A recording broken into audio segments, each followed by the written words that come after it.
ওই ইদারিং আমি শুনছি শেখ হাসিনার পক্ষ হইয়া উকিল দাঁড়াই কইতেছে শেখ হাসিনা আরে আগে রাজাকারদের মারে নাই, রাজাকারদের ছেলে মেয়েদেরকে মারে নাই, এখন মারব কি লেগে শেখ হাসিনা রাজাকার। তো ওই উকিল হইল একটা মেন্টাল, যে মেন্টালের মতন হাফ মেন্টালের মতন কথা বলতেছে। শেখ হাসিনা রাজাকার, এরা ক্ষমতায় আসলে যাদেরকে রাজাকার আখ্যা দিত এবং টিভি চ্যানেল খুললে শুধু রাজাকার রাজাকার, কই নাচানাচি ছাড়া অন্য অনুষ্ঠান কমে দেখা যাইত। বিভিন্ন লোকেদেরকে রাজাকার মামলায় ফাঁসি দিছে, ফাঁসির রায় কার্যকর করছে, অনেক লোকের ফাঁসি দিয়ে মারছে শেখ হাসিনা রাজাকারে। তারা যতবারে ক্ষমতায় আইছে, তো যখন বাংলাদেশের মধ্যে আমি দেখলাম যে বিভিন্ন ওই মালানা মুন্সিদেরকে যারা রেজাকার না তাদেরকেও রেজাকার কইয়া, সকল মালানা মুন্সিদেরকে কইতো সবাই রেজাকার। তো আমি যখন কইলাম যে রেজাকার তো হইলো অরিজিনাল শেখ মুজিব, শেখ হাসিনা রাজাকারের বাপ শেখ মুজিব অরিজিনাল।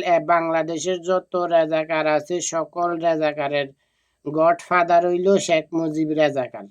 তার উপরে তো কোনো বাংলাদেশের রাজাকার নাই। তো এগুলা যখন আমি বললাম যে শেখ মুজিব যে রাজাকার, তাদের ফ্যামিলি সবাই রাজাকার। শেখ মুজিবের ওই যে বোন বাগিনী সবাই, এদের আত্মীয় স্বজনরা সবাই মিল্লা অরিজিনাল ভাবে বাংলাদেশের মধ্যে এরা রাজাকার বাহিনী বানাইছে, যে বাংলাদেশের মুক্তিযোদ্ধাদেরকে মারানোর লাইগা ও পাকিস্তানিদের পক্ষ হইয়া যুদ্ধ করানোর লাইগা। এরা সকল পুরা ফ্যামিলি রাজাকার। এবং স্বাধীনতা যুদ্ধের টাইমে শেখ মুজিব রাজাকারের বাপ মইরা ছিল অসুস্থ হইয়া।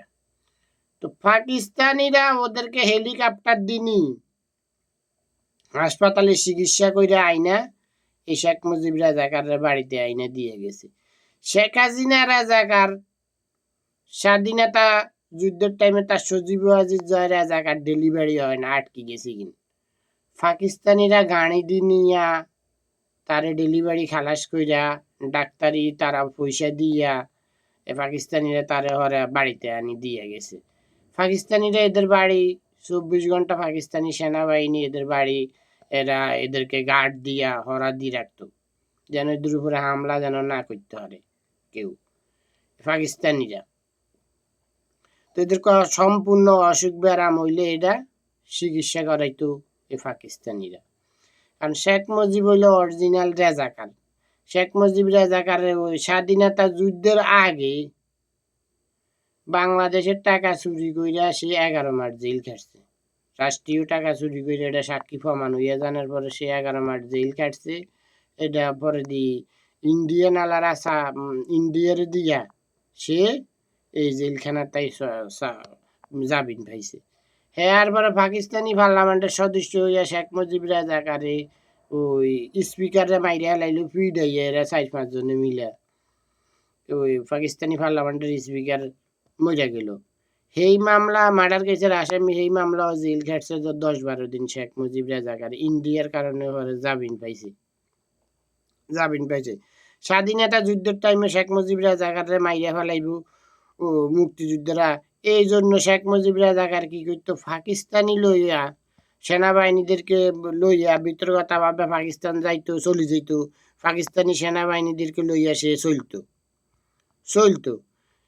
মিডিয়ার সামনে, সাধারণ জনগণের সামনে সে ওই বাংলাদেশের সাধারণ জনগণের পক্ষ হইয়া 2-1 কথা বলতো।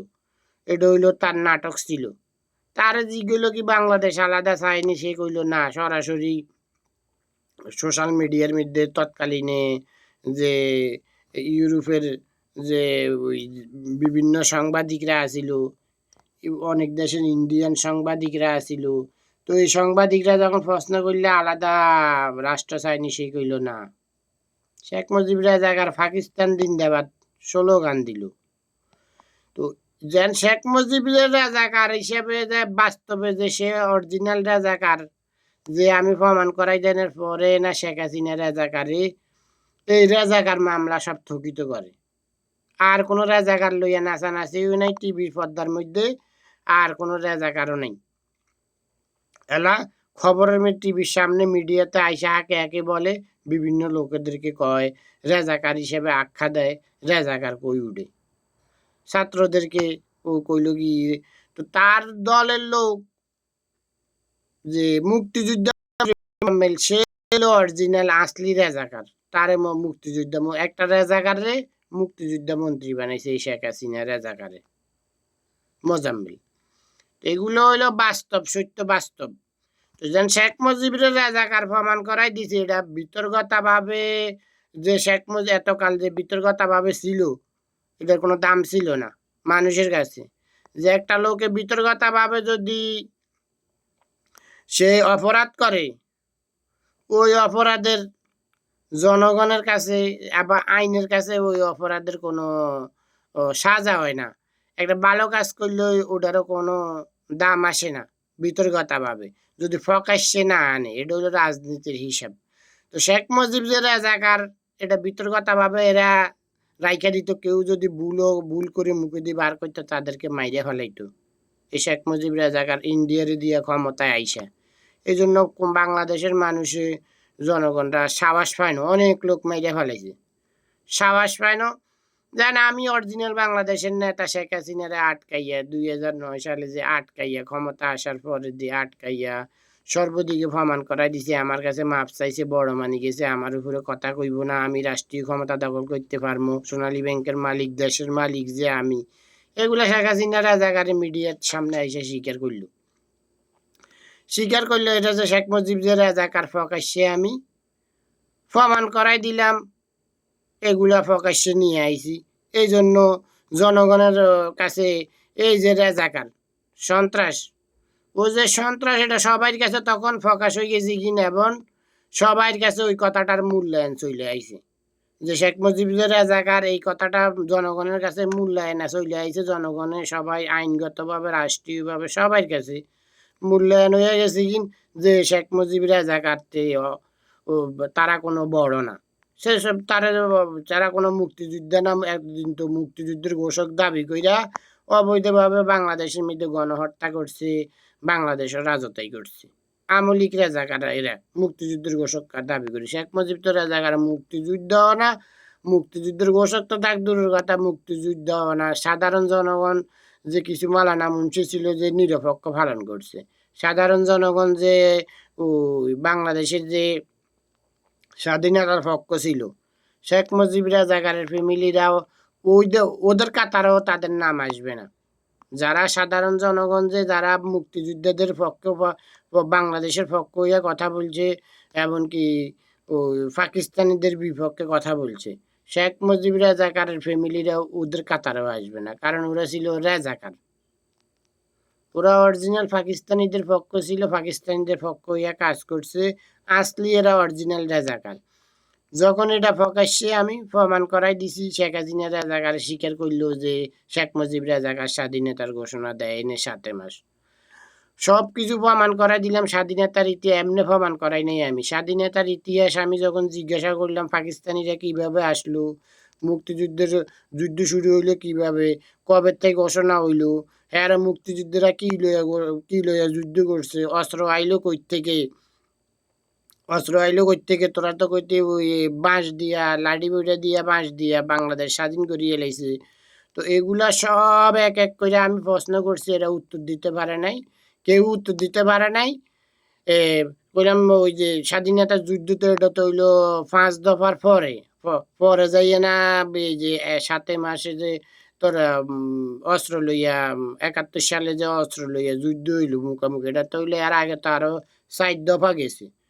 এটা তো প্রথম যুদ্ধ প্রথম লাগে না, যুদ্ধ যখন এদের প্রথম ঘোষণা হয় তখন কিন্তু যুদ্ধ লাগে না, বিভিন্নভাবে অনেক জায়গা অনেকবার বৈঠক হয়। বৈঠকের পরে যদি না মানে, না মানলে দুই পক্ষে যদি পক্ষ বিপক্ষ যদি না মানে, হেয়ার না জাফাই পড়ে অস্ত্র লইয়া। কখনো এটা পৃথিবীর বুকে কখনো ডাইরেক্ট সরাসরি প্রথমবারে যাইয়ে যুদ্ধ লাগে না। যুদ্ধের ঘোষণা যখন প্রথমবার দেয় তখন বিভিন্ন বৈঠক হয় অনেকবার, এই ওই পক্ষে এই পক্ষে দোনো পক্ষে বৈঠক হয়, বৈঠকের পরে এক দফা এইভাবে যুদ্ধের ঘোষণার পরে দিয়ে যাইয়া যখন আমি মুক্তিযুদ্ধের ঘোষণা দিলাম, যুদ্ধের ঘোষণার পরে যাইয়া আরো এইভাবে 4 দফা তাদের সাথে বৈঠক হয়েছে, না মানার পরে যাইয়ে না 71 সালে যুদ্ধ হয়েছে অস্ত্র লইয়া। তো এইগুলা তো আমি সবে প্রমাণ করাই দিলাম। 1 নম্বরে তো এরা ফার্স্টে যে মুক্তিযুদ্ধের ঘোষক যে আমি ঘোষণা দিছি, এটা শুরু হয়েছে যখন ওই পাকিস্তানিরা বাংলাদেশের মধ্যে যখন এরা আইছে, বাংলাদেশ সেনাবাহিনীরা এরা যখন শাসন করা শুরু করছে, তখন পাকিস্তানিরা আইছে বাংলাদেশে, এরা বিভিন্ন জায়গায় গ্রাম অঞ্চলের দল বান্ধি আইতো যে বাংলাদেশের মধ্যে এরা ঠাইভাবে গড় উড়াই থাকবো, এরা দখল করার জন্য আইছে। তখন ওদের সামনে আমরা খাড়াই গেছি, ওদের সামনে দাঁড়াইছি, ওদের সাথে মুখোমুখি হইয়া গেছি, এই দেশটা তোদের না, তোরা এখানে থাকতে পারবি না, তোরা এই দেশ ছাড়ি চলে যাইতে হইব, এই দেশ হইল আমাদের, এই দেশ হইল আমাদের, এই দেশ হইল আমার। তখন এই ফার্স্ট এদের সাথে মুখোমুখি আমাদের এই যে দেশ স্বাধীনের এই যুদ্ধ শুরু হয়।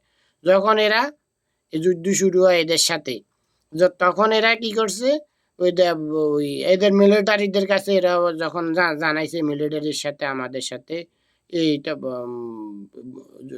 বৈঠক হয়েছে, বৈঠক হইয়া মিলিটারিরা যখন আমাদের উপরে চাপ সৃষ্টি করতেছিল, আমরা ওদেরকে কোনো দাম দেইনি, মিলিটারিদেরকে, ওই পাকিস্তানিরা যখন আমগুলো বৈঠক হয়েছে, বললাম যে তোদের দেশের লোক এই দেশে এসে থাকতে বা আমাদের জায়গা সম্পত্তি এগুলা দখল করে বাড়িঘর দৌড় উঠাইতে পারবো না, এটা তো এই দেশটা তোদের না, তোদের না। এই ফার্স্ট স্বাধীনতার যুদ্ধ, এই মুখামুখি ওদের সাথে যুদ্ধ শুরু হয়।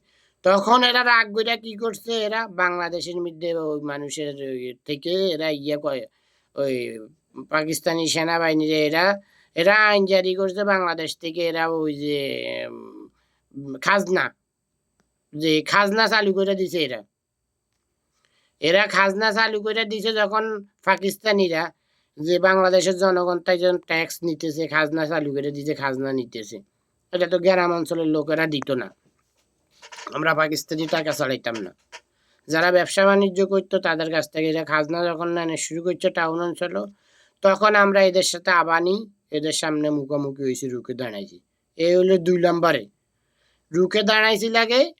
এরপরে দিয়ে এরা কি আমরা কইছি যে তোরা যে খাজনা নিবে আমার দেশের লোকেদেরকে সার্কি দিতে হইবে, সরকারি সার্কি, সেনাবাহিনী বানাইতে হইবে, আমার লোকেদেরকে আমার দেশের আমগো থেকে খাজনা নিতে হইলে, খাজনা নিতে ট্যাক্সের পয়সা নিতে হইব, দিতে হইবে। এরা মানে না। পরে এদের সাথে যখন মুখোমুখি এদের লগে বৈঠক হয়েছে, তখন এরা মাইনে নিছে যে আমাদের দেশের সেনাবাহিনীদেরকে এরা সার্কি দিব, সার্কি দিব। এই হইল 2 নম্বরে। তখন সার্কি কিছু কিছু লোকেদেরকে সার্কি দিছে, কিন্তু তেমন লোকেদেরকে সার্কি দিত না এরা। তো পরের দফা 3 নম্বরে যাইয়া এদের লগে যখন ওই এরা পাকিস্তানিরা যখন বাংলাদেশের মধ্যে এরা ওই দলিলপত্র চালু করছে, স্টাম্প দলিলপত্র টাকা চালু করছে এরা, তখন আমরা কইলাম যে আমাদের বাংলা ভাষায় আমাদের দেশের দলিলপত্রের মধ্যে থাকবো আমাদের বাংলা ভাষা, বাংলাতে লেখা থাকবো, বাংলা ভাষা ছাড়া আমরা পাকিস্তানি উর্দু ভাষা এখানে লেখা হইব না। এটা লইয়া তাদের সাথে আমাদের সাথে পরবর্তীতে 3 নম্বরে যাই এদের লগে যুদ্ধ শুরু হয়, গোলাগুলি হয়েছে অনেকবার, এদের লগে আরো বৈঠক হয়েছে, বৈঠক হইয়া সেটাও পরে দিই এরা বাংলাদেশের জনগণে আমরা কেউ মাইনে নেই পাকিস্তানিদের ভাষা। ওরা বাংলাদেশের শেখ মুজিব রাজাকার উর্দু ভাষায় কথা কইতো, জিয়া রহমান রাজাকারও উর্দু ভাষায় কথা কইতো, শেখ মুজিব রাজাকারও উর্দু ভাষায় সিগনেচার করতো, জিয়া রহমান রাজাকারও উর্দু ভাষায় সিগনেচার করতো। ওরা এসব যুদ্ধে অংশগ্রহণ করে নাই। 4 নম্বরে যাই এদের বাংলাদেশ পাকিস্তানি টাকা ছাপানো হইতেছে, তখন এদের লগে আমাদের সাথে গোলাগুলি হয়েছে যে আমাদের দেশে বাংলাদেশের আলাদা করে বাংলাদেশের টাকা ছাপাইতে হইব, বাংলা ভাষা দিয়া বাংলা অক্ষর দিয়া বাংলা ভাষায় টাকা ছাপাইতে হইব, পাকিস্তানি উর্দু উর্দু ভাষা দিয়া উর্দু অক্ষর দিয়ে টাকা ছাপানো হইব না, এই টাকা আমরা বাংলাদেশও চলামো না। চলামো না তখন বাংলাদেশও দুই ভাগ হয়ে গেছে কিন, হিন্দুরা হয়ে গেছে কিন, হিন্দুরা টাকা ইন্ডিয়ান টাকা হিন্দুরা চলাইতো, ও মুসলমানরা মালানা মুন্সিরা পাকিস্তানি টাকা চলাইতো। আর আমরা গ্রাম অঞ্চলের সাধারণ জনগণেরা কি করতো, ওই বদল বদল থেকে যে আমরা ব্যবসা চালু করছি, যে পৃথিবীকে ফার্স্ট, ওরা ওইভাবে ব্যবসা করতো, কিন্তু পাকিস্তানি টাকা ইন্ডিয়ান টাকা চলাইতো না। ব্যবসায়ী আলারা চালাইতো শুধু, কেউ চালাইতো ইন্ডিয়ান টাকা ইন্ডিয়ান, কেউ চালাইতো পাকিস্তানি পাকিস্তানি টাকা। এই টাকা নিয়ে আবার 4 নম্বরে 5 নম্বরে যাইয়া না, এই 71 সালে যুদ্ধ শুরু হয়। 5 নম্বরে যাই 71 সালে যুদ্ধ শুরু, ওই কাগজের ফ্যাক্টরি, তারপরে দিয়ে যাইয়া ওই যে শেখ মুজিব রাজাকারের ভোট লইয়া, শেখ মুজিব রাজাকারের ভোট লইয়া কি যুদ্ধ তো শুরু হয়েছে ওই ফ্যাক্টরি নিয়া, কাগজের ফ্যাক্টরি নিয়া, যে বাংলাদেশের শেখ মুজিব রাজাকারে দেশের জনগণে কইছে যে বাংলাদেশের যে কাগজের ফ্যাক্টরি, এটা বাংলাদেশ আলাগরে দিতে হইব বাংলাদেশের মধ্যে কাগজের ফ্যাক্টরি বাংলাদেশ আলাগরে দিতে হইব। এটা শেখ মুজিব রাজাকারের দাবি ছিল না, এটা দাবি ছিল সাধারণ জনগণের। কারণ বাংলাদেশে তো টাকা, তারপরে স্ট্যাম্প, যে দলিল দলিল হত্র, এগুলা পাকিস্তানি ভাষা এগুলা দিয়ে এরা ছাপাইতো, পাকিস্তানি অক্ষর দিয়া পাকিস্তানি উর্দু ভাষা দিয়ে ছাপাইতো দলিল টাকা এগুলা। তো এগুলা নিয়ে, এই যে টাকা নিয়ে এদের সাথে যুদ্ধ শুরু হয়েছে, ওই যুদ্ধ থেকে ফ্যাক্টরি বন্ধ করানোর লেগে, পাকিস্তানি ফ্যাক্টরি বন্ধ করানোর লেগে, হ্যার পরে দি এই যুদ্ধ আস্তে আস্তে ছড়াই যাইতেছে। এই ছড়ানোর থেকে পরে দি যাইয়া অস্ত্র লইয়া এই যুদ্ধ শুরু হয়েছে। এটা শেখ মুজিব রাজাকারও স্বাধীনতার ঘোষণা দেয় নাই, যে ওই যে বাঁশ লইয়া কইছে যে বাঁশ দিয়া স্বাধীন করিয়ে লাইছে, এগুলো হইলো সম্পূর্ণ মিথ্যা কথা। বাঁশ কাটছে শুধু ওই যে মুক্তিযুদ্ধের যারা অংশগ্রহণ করে সাধারণ জনগণ, তাদেরকে ট্রেনিং দেওয়ার জন্য 2 ইচ্ছা 2.5 ইচ্ছা 3 ইচ্ছা বাঁশ কাটতো। ওই বাঁশ কাটি কিভাবে অস্ত্র লইয়া এরা যাইব, কিভাবে অস্ত্র লইয়া এরা বাগানে দিয়া, গাছ গাড়ার ভিতর দিয়ে, জঙ্গল দিয়া কিভাবে গুলি চালাইব, ওগুলা বাঁশ দিয়া ট্রেনিং দিত। বাঁশ দিয়ে ট্রেনিং দিত, ট্রেনিং দিয়ে হ্যাঁ ট্রেনিংয়ে যখন যে টিকে যাইতো, তার হাতের মধ্যে অস্ত্র উঠে দিত, রাইফেল উঠে দিত, রাইফেল বন্দুক উঠে দিত তার হাতে। তো এগুলা সব মুক্তিযুদ্ধের ইতিহাস, এগুলা মুক্তিযুদ্ধের ঘোষক হয়েছি আমি এগুলা সব ইতিহাস যখন জিজ্ঞেসি বিএমপির রাজাকারদেরকে, আমলিক রাজাকারদেরকে, এদের বইয়ের মধ্যে ওইগুলা লেখা নাই। কারণ এরা যেগুলা কইতেছে এগুলো হইলো সম্পূর্ণ ওই এটা যুদ্ধের টাইমে এটা এগুলা যেগুলা ঘটছে সেগুলা কইতেছে, সেগুলা লিখতেছে। তো যুদ্ধের টাইমে তো এটা তো সবাই সারা বিশ্বে দেখে, যুদ্ধ লাগি গেলে বিভিন্ন দেশের মিডিয়ারা থাকে, ওরা যে ভিডিও করে, দেশের সাধারণ জনগণে দেখে এটা যুদ্ধের। তখন তো এগুলা তো আর বইলা কখনো মুক্তিযুদ্ধের ঘোষক হইতে পারে না, আর মুক্তিযুদ্ধ হইতে পারে না, যুদ্ধের টাইমে যেগুলা ঘটে এগুলো সাধারণ জনগণও দেখে, বলতে পারে। তারপরে বিভিন্ন বিদেশিরা মিডিয়ালারা সাংবাদিকরা ভিডিও করে, ওরাও বলতে পারে। তো এইগুলা দিয়ে তো কখনো মুক্তিযুদ্ধের ঘোষক হয় না। এগুলা কইয়া মুক্তিযুদ্ধের ইতিহাস তো এটা ফার্স্ট থেকে কিভাবে শুরু হয়েছে যুদ্ধ, কিভাবে যুদ্ধ শুরু হয়েছে, কিভাবে ওরা দখল করছে, ওগুলা নিয়ে যে অরিজিনাল যুদ্ধের ঘোষক সে এতে বলতে পারবো, যে আমি যে অরিজিনাল মুক্তিযুদ্ধের ঘোষক, আমি তো বলে দিছি সব কিছু। তো এগুলা প্রমাণ করাই দেনের পরে না, এই যে শেখ হাসিনা রাজাকারে, এই যে ওই যুদ্ধ অপরাধীর এগুলা সব বন্ধ করাইছে। যে যারা রেজাকার ছিল, রেজাকার মামলা, রেজাকার নিয়ে নাচানাচি, এগুলা সব বন্ধ করছে। ওরা যে অরিজিনাল রেজাকার, শেখ মুজিব আমলিকারা অরিজিনাল রেজাকার, এই জন্য এরা রেজাকার মামলা টামলা এগুলা বন্ধ করা লাইছে। আমি প্রমাণ করাই দেনের পরে যে শেখ মুজিব রাজাকার, জিয়া রহমান যে রাজাকার। তো আশা করি আপনারা বুঝতে পারছেন।